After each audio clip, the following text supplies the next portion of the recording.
Hey, thanks for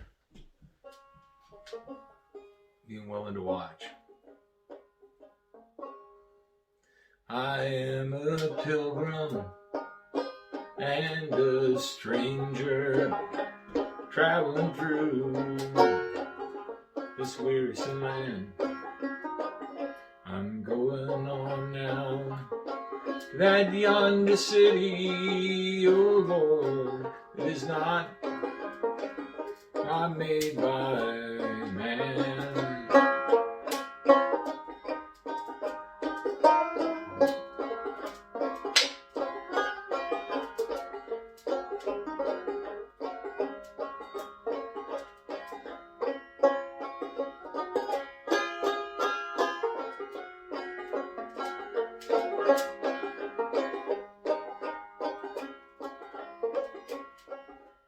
I've got a mother, a sister, and a brother who have passed this way before.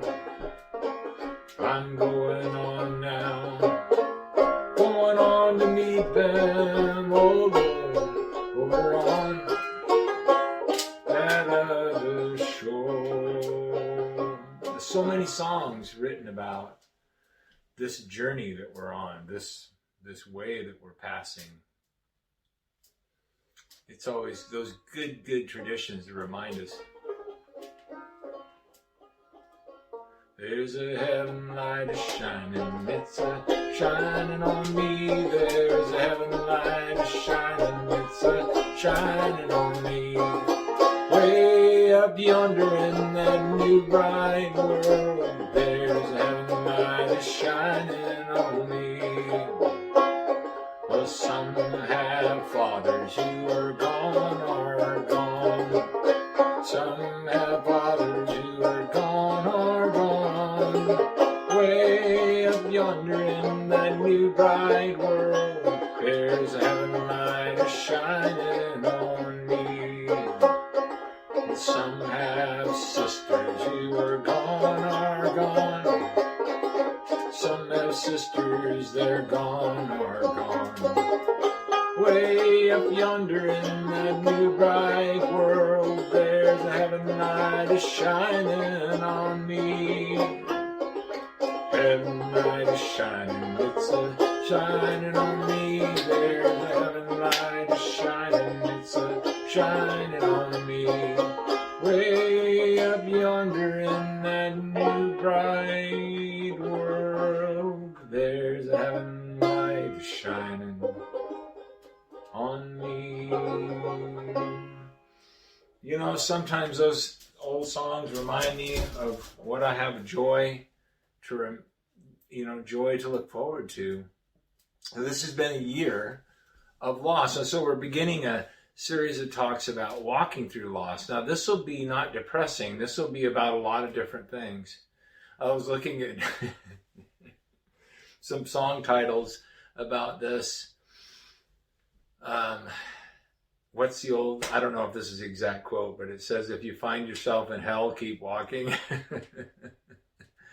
Or the other one I saw was, if you find yourself in a pit, quit digging. You know, this is, there's just lots of loss. And the reason why so many songs are written about loss, whether it's loss when people pass away, or lost love, or lost opportunities, it's because it's a part of what we deal with.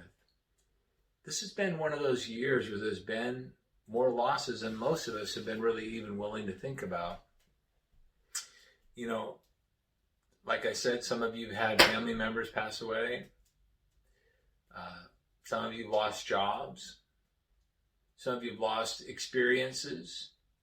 And you have to be comforted in all this. There's a way to find God's great comfort in this. And it's important that you are comforted, because out of being comforted, you, through the comfort that you receive from the Holy Spirit, you can comfort others with the comfort you've received.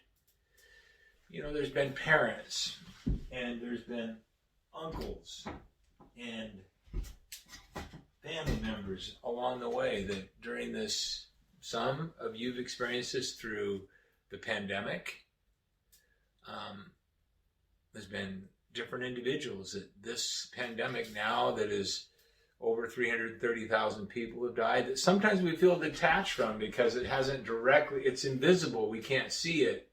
It's not like a crisis like we've had in the past that where we can all rally together. This is invisible and kind of it's, you know, this is happening in care centers and in ICUs where we can't even visit people. So it's easy to kind of put it out of your mind, but the losses are still there. And then there's opportunities that have been lost. There's experiences that have been lost. Like, for example, some of you, maybe it was your graduation, or in my household, there was one of our good friends, his college graduation. We watched it on the internet, or could have been high school graduation for you. You had to do a virtual. These experiences that are important. Camps, hiking trips, and things that we love to do. A lot of you guys, man camp is the one year we missed it. Our fellowship, just with each other, just being able to be together in a way where we can be close to each other and we can enjoy each other's fellowship. And you know, people get angry about it, but it's really, I'm looking forward to that time where we can come back to a more, you know, I don't even want to use the term normal, that fellowship that we could have and that we once knew. And I want to do everything I can to make sure all of you are there to do it. And then friendships have been lost. Some of it has been the way people have handled the crisis. Some of it has been the way they've responded politically, and people have gotten worked up. And so this has been a loss of some friendships for people, or financial losses. Some people have lost a lot, or maybe their health. Maybe it wasn't COVID related, or it was just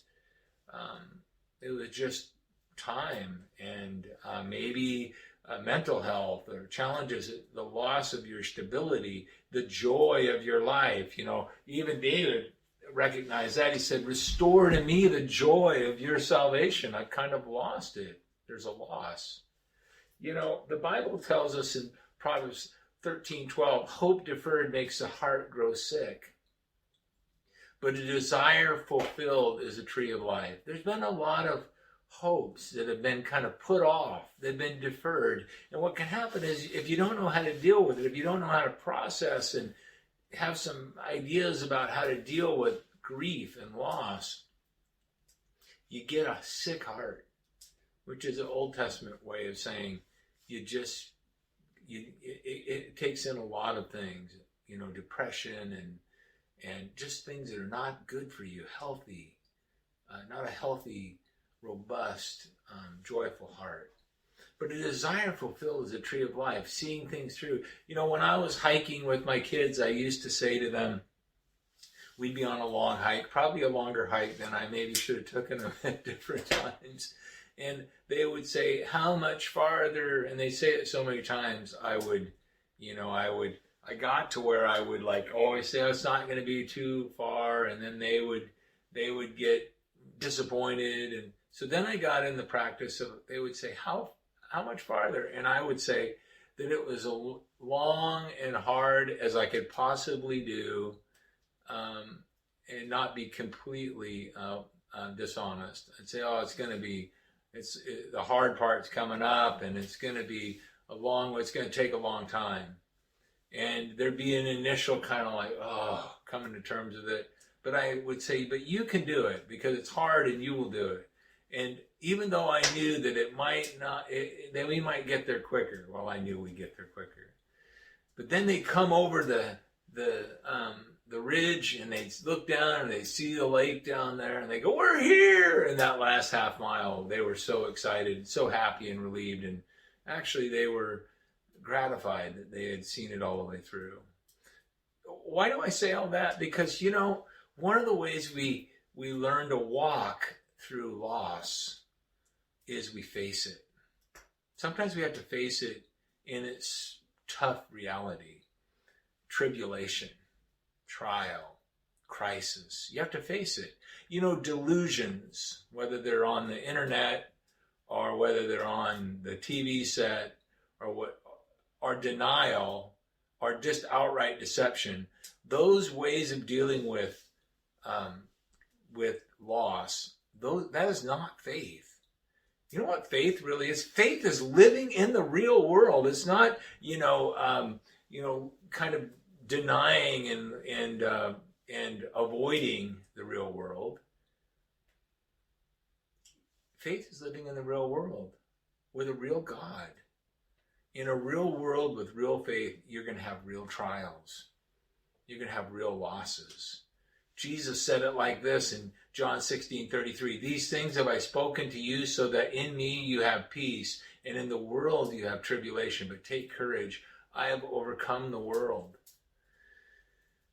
Jesus says, I have overcome the world. Take courage. The Psalms, we're always talking about losses, honestly. Psalm 6:7, my eyes have wasted away with grief.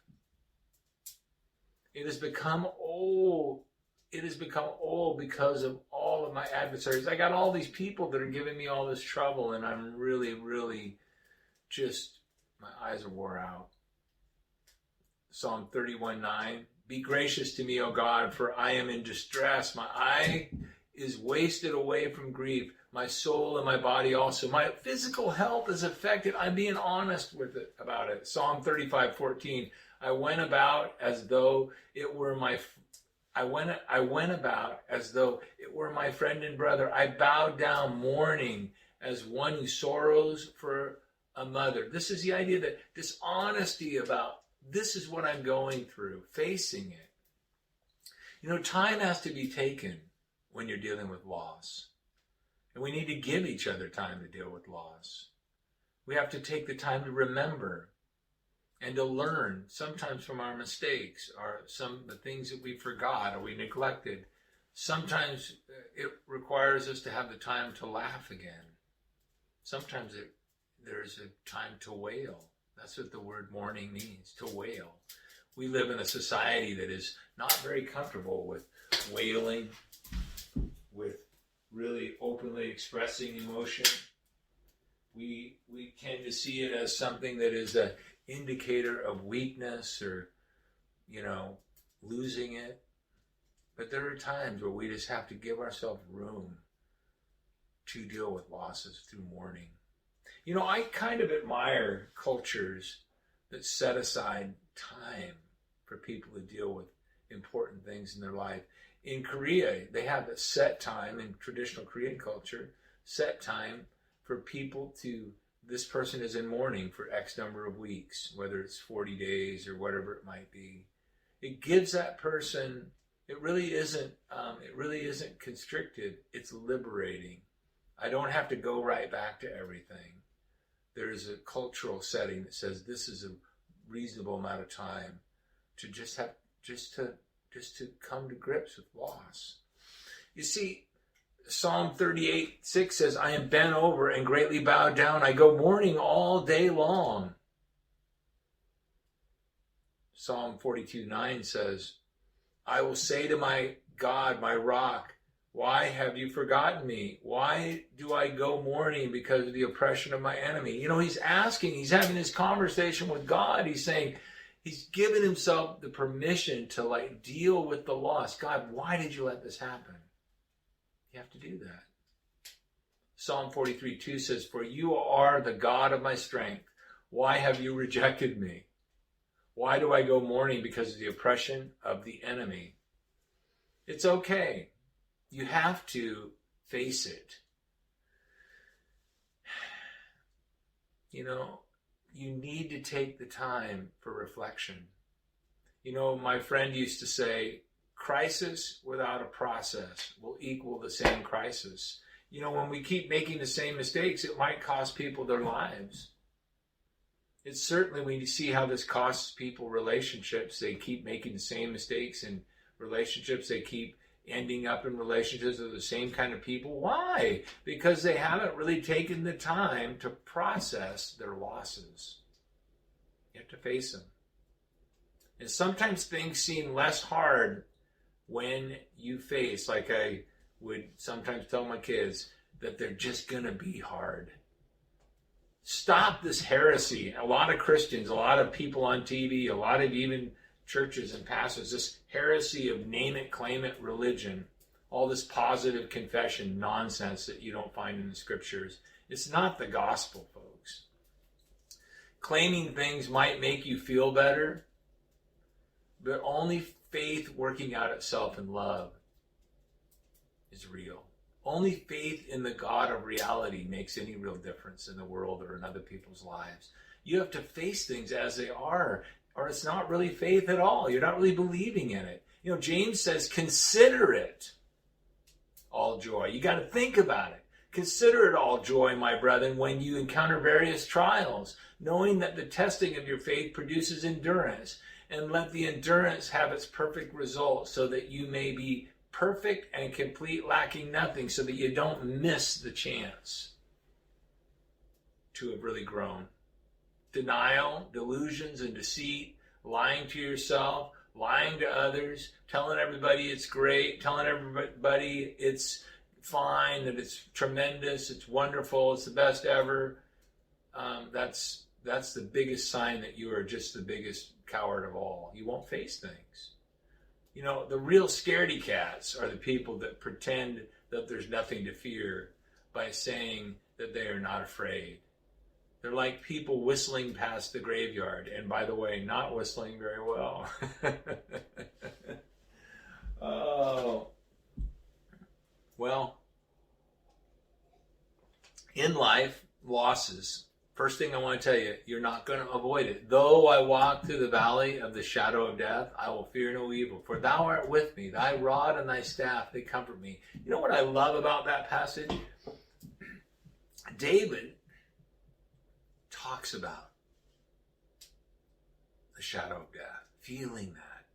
And once you face and you process the loss or the potential loss, then you can walk on. Like Psalm 30:11 says, you have turned me from my mourning into dancing, right? You have loosed my sackcloth and girded me with gladness. It makes me just want to pick up the banjo and just...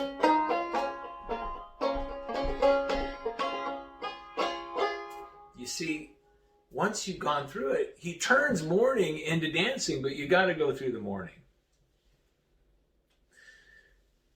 You know, there was my ancestors came from Ireland, and you know, Ireland, my grandfather on my mom's side was a Corrigan, and they came from very, very desperate times. You know, hundreds of thousands of people were starved to death. They didn't need to be starved to death. It was political action to a great extent. They call it the potato famine, but there was other food. But they were forcing them to export food that they could have eaten. And during that very desperate time, an Irish mother of 8 was told by a neighbor that her husband had died. And the person asked her, what are you going to do? And this strong Irish mom turned and said, I'm going to prove the promises of God. You know what she was doing? She was facing this loss, but then she had to frame it. She knew how to frame her loss in faith. And that's what you do. You face your loss, and then you frame your loss. You know, she perhaps remembered that passage. These things have I spoken to you so that in me you have peace. In the world you will have tribulation, but take courage. I have overcome the world. That was from the Gospel of John, chapter 16, verse 33. He was saying, you know, maybe she remembered that in the world you're going to have tribulation, but take courage. I've overcome the world. That's faith. Facing it and then framing it. You face it in faith. You face it with faith in forgiveness. That no matter what's happened in your life, and no matter whether you've been perfect or not, which you haven't, there is forgiveness. 1 John 1:9 says, if we confess our sin, he's faithful and righteous to forgive us our sins and cleanse us from all unrighteousness. Doesn't matter what's happened in your life. Frame it. Face the fact that you've been what you've been, and you've done what you've done, and you've not done what you should have done perhaps up to this point. You've been a selfish jerk or whatever. Confess it to God, agree with it, face it, and then in faith, accept his forgiveness. He is faithful and righteous to forgive us and cleanse us from all unrighteousness. We overcome our grudges and our hate that comes from living in this world. We overcome the tendency to just buy into it and excuse it and sanctify it and dip it in Scripture and justify it. Hating and grudges. By the way, let me tell you something. If you have a grudge in your life, you can't have God. It's grudge or God. It's up to you. And we overcome that. How? Well, with faith. We overcome the world with faith. 1 John 5:4 says, whatsoever is born of God overcomes the world. And this is the victory that has overcome the world, our faith. You do it by faith. You have to choose to just trust God that he'll work it out. He'll make it right. He'll bring about justice where it needs to happen. And you personally, on a personal level, you forgive. We overcome our fears by facing them in faith. We have a lot of fears about the future. We don't know what's going to happen. You hear different things about, what's going to happen with this and what's going to happen with that. And you get all spun up and you want to, go hold up in a bunker someplace. But you don't need to do that. You don't face the future with panic or frenzy or fretting. You face the future with faith. Because in the future, if you trust Jesus, you've got every tomorrow forever. This year's been a great year. This has been so far a good year, and we got a new year starting up. This is you're going to probably watch this after the first of the year. But I had a new grandbaby this year, so 2020 hasn't been all bad. I love babies. You know why? Every time somebody has a baby, whether they realize it or not, they're making a vote for the future. They're saying, I think the world is okay enough that I'm going to try and bring somebody into it and make them a good person. My wife asked me the other night a really good question, and she always asks me good questions. Sometimes I don't always like to answer them. But she asked me, how do you deal with grief? Because I have to deal with grief all the time. Even this week, a couple of families lost people. And I had to think about it for a while. And I do have to, we talked about the fact that when it's people, it doesn't matter who it is, it becomes grief can become like a great wagon of loss that you're pulling along behind you. And it's piled high. Sometimes it's not just somebody who's died, but maybe it's piled high with regrets, or maybe it's nostalgia. What ifs? What if I would have done this? What should I have done with my life? These griefs, we're pulling them along.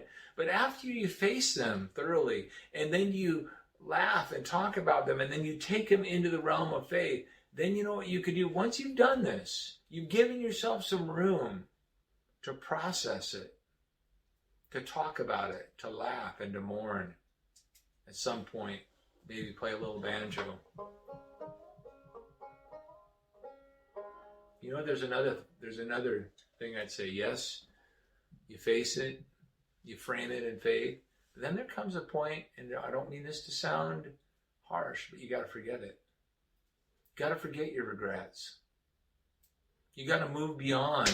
You got to be willing to forget that guilt, not live with that all the time. Paul said it like this, and he had lots of things he could hang on to. He said, brethren, I do not regard myself as having laid hold of it yet. But one thing I do, forgetting what lies behind and reaching forward to what lies ahead, I press on toward the goal of the prize of the upward call of God in Christ Jesus.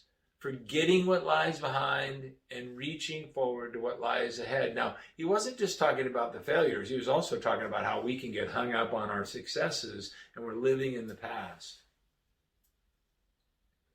It's a need to forget. You know what I've learned in my life? Or at least I'm learning. I'm always hesitant to say absolutely I've learned something. You can't drag that wagon full of loss behind you for long. You can't do it every day. You know, as you live, if you live long enough, you realize it's not sustainable. I heard a speaker one time talk about that after different ceremonies in different cultures, in the Kiowa tribe, soldiers had come back from Vietnam, and they had had a lot of trauma, and they had a lot of things that they went through, and they had a ceremony that they did for them before they came back into the village, and it was something into the community. It was something that they'd done for generations and generations. They had those guys come through a line, and they would have them dip their hands in a pail of red colored liquid that would turn their hands red like blood. And then as they moved down the line, the rest of the people that were there would wash it all off of them until their hands were just totally clean. And then they had a welcoming ceremony back. It was the idea that no matter what had happened in war, that they wanted to give them a way to forget, a way to move on, a way to leave it behind, because the losses are not sustainable. Now, that's a beautiful ceremony. There's many in different cultures. You know, I do different things to deal with my losses. When my dad died, I went up to the mountains for a week by myself, just for silence. I was astounded if I gave enough time to stop all the stuff that I'd been dragging behind me. Kind of the wagon rolled down the hill into me, and then I had to sort it out, but I felt so much better. You see, you have to find a way to let go of that wagon you've been dragging. You can't be lugging loss around too long, because you know what will happen? Before long, lugging that loss will become your new identity, and you'll become the lady who had this loss, or the guy who lost this, or the person who lost that, or the guy who got, you know, the lady who had this happen, who got deserted, or whatever, you know, whatever the loss might be. That becomes your identity. And then you know what you do once you forget it? You press on toward Christ. Now, by forget it, I don't mean that you don't know what happened, or you deny it, or you know it's there, but you make a conscious decision that that's not going to be your focus every day. And you reframe it in faith. And then you press on toward Christ. If you find yourself in hell, the old song says, keep walking. But we don't just walk, trudge on. We walk by the Spirit. And if we walk by the Spirit, we will not fulfill the lusts of the flesh. We won't. We walk on. And remember, He's with you when you face it. Even though I walk through the valley of the shadow of death, I fear no evil. For you, why? For you are with me. Your rod, your hiking stick, and your staff, they comfort me. And He will comfort you. And we will comfort each other. Thank you for watching this. As we start, this is message 1 of walking through loss. We're going to talk about different kinds of losses and different things that we need to do to deal with them in these weeks ahead. Be sure to share this with somebody that you think maybe they've been through a loss of one kind or the other, and you would want to share this with them. And you may, as you look at this, you look down below this part of this video, you may say, I want to respond to this. This really helped me, and it helps me to know that it really helps you. It actually helps me to know if you actually really watched it. So that gives me an idea. You might say, I want to trust Christ with my life and my losses. You know what? There's nobody you can trust more than Him. He was a man of sorrows and acquainted with grief. He had grief as a daily companion. And He will help you. So please do this. Pray I'll stop living in denial. Pray I can face my losses humbly and feel God's forgiveness and comfort. And pray I can forget the past and walk on by faith. Till we meet again, God bless you.